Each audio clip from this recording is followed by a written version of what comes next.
Welcome back. Anyone who listened yesterday, if there's any of you. Today we'll be discussing the first three prakim of the Rambam. The Rambam's first parak is called, in the first book, which is called Sefer Hamada, the book of science.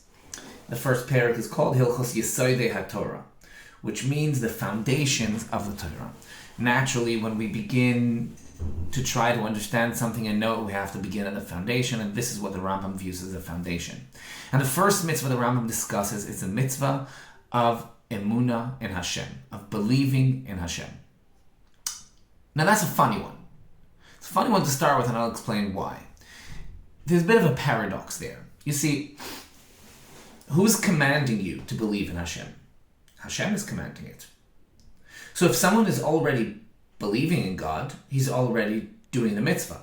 And if someone doesn't believe, then what's the point in commanding it? It's a bit of a paradox. It's there's a phrase of pulling yourself up by your bootstraps.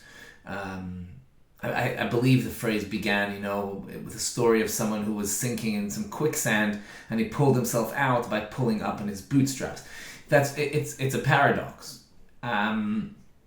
And as a matter of fact, many of the other Sifrei HaMitzvos, those Rishonim who counted the mitzvahs, do not count Emunah in Hashem as a mitzvah. The Rambam, however, not only considers it a mitzvah, but he considers it the foundation of all the mitzvahs.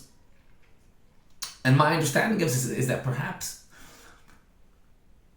and it's a little evident going forward, that perhaps the mitzvah isn't to create this belief within us, but rather to expose it. To expose and understand what it is that we are believing.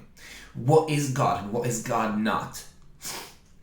And this is where the Rambam, and I'll say his words of the first seif in the first Rambam, which is Yesoda Yesodas, the foundation of all foundation, the Amud HaChochmos, and the pillar of wisdom, Leida Sheyesha Motzi Rishon, to know that there is a first and immortal existence out there, which is Hashem, and that all other forms of existence can only be a result of the immutable fact of Hashem's constant and infinite existence. Everything else is just a result of his existence. If he wasn't there, nothing else would be there. Since something else is there, it means he was there.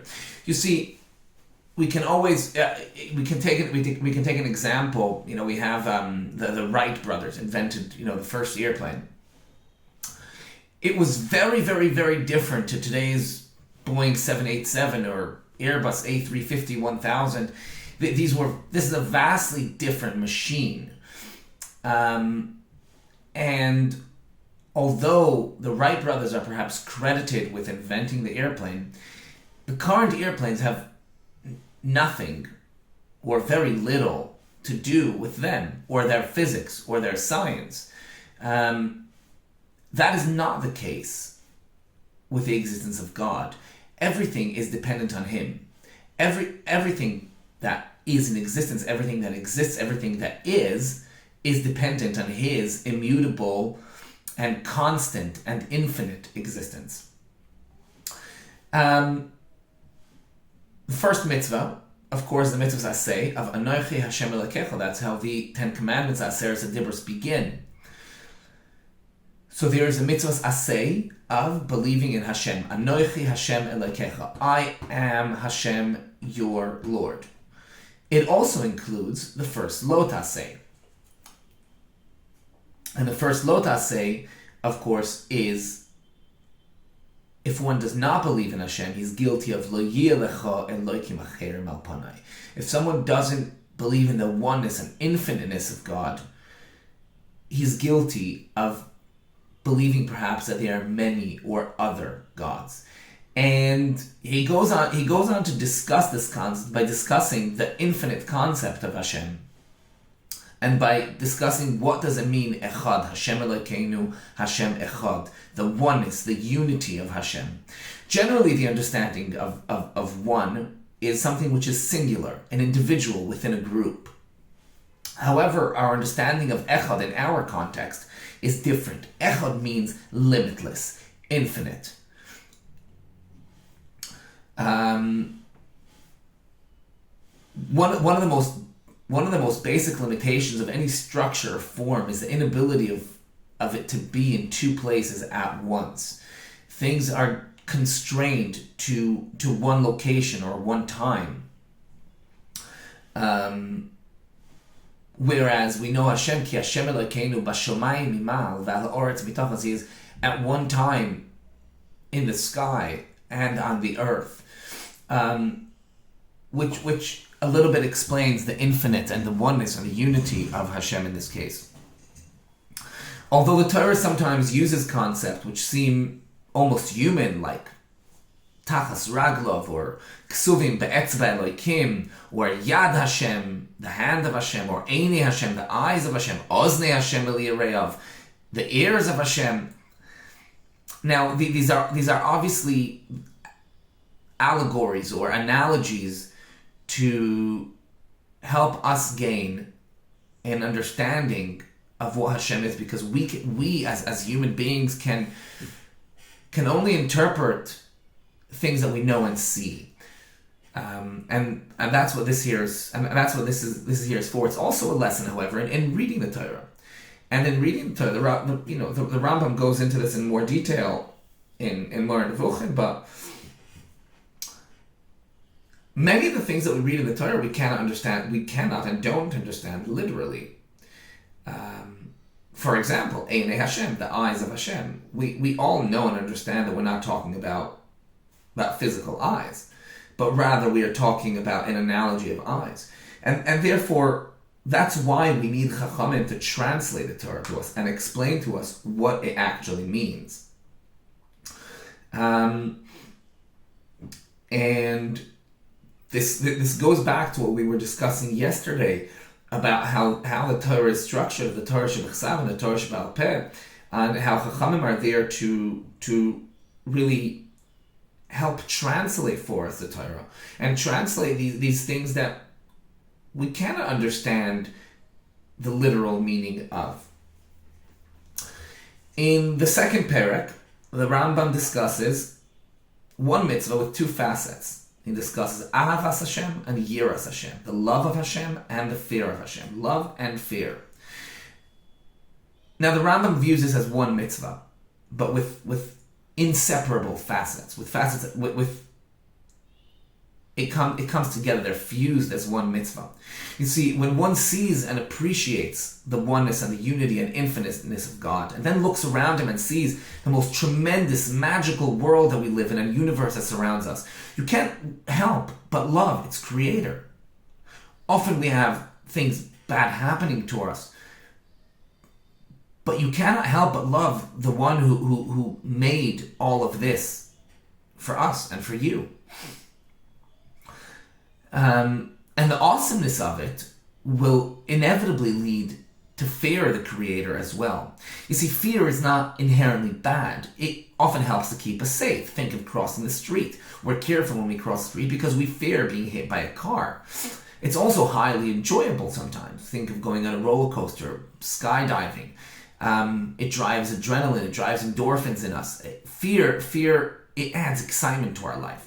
So when one can learn to live with that fear and love of Hashem at the same time, you can gain a tremendous vision and tremendous beauty into this world. You see, when he further goes on to discuss many things that today we would be considering pseudoscience, but scientific understanding of the time, and it's interestingly, when Galileo Galilei invented the telescope, he had many people who opposed it. And they claimed that if God would want us to see the stars, if God would want us to see the universe, He'd create us with telescopic eyes. Which of course he didn't agree, and obviously the Rambam doesn't agree as well. One of the focal points in the Rambam here, in the second parak and the next third parak, is for a person to look at and appreciate the amazing creations of Hashem and the amazing universe that surrounds us, and by that understand and know its creator. Therefore, specifically with a telescope or microscope and science and our various other scientific tools, we can know and appreciate God much more than perhaps was available prior to that.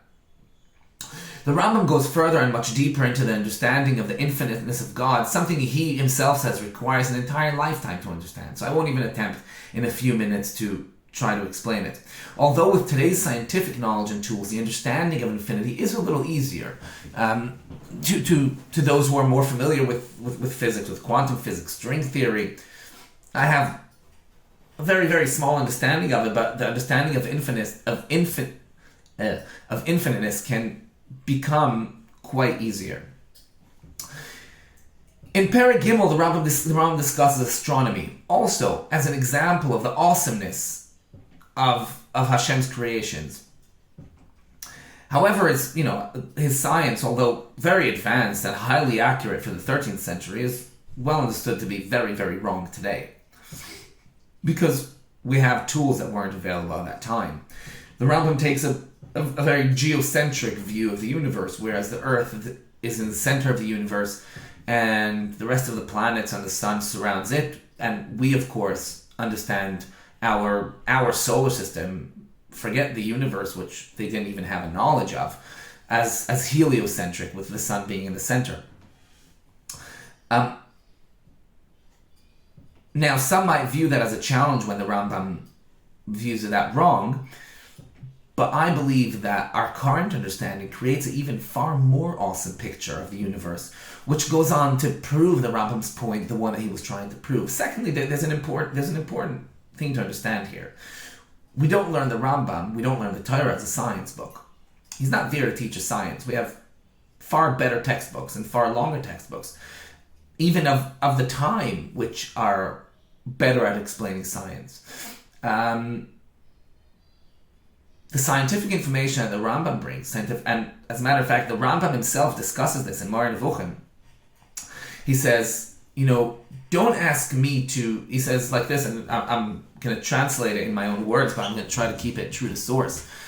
He says, don't ask me to fit in everything Chazal says with astronomy or with science and with facts, because the science at the time of Chazal was lacking. Their scientific tools were lacking.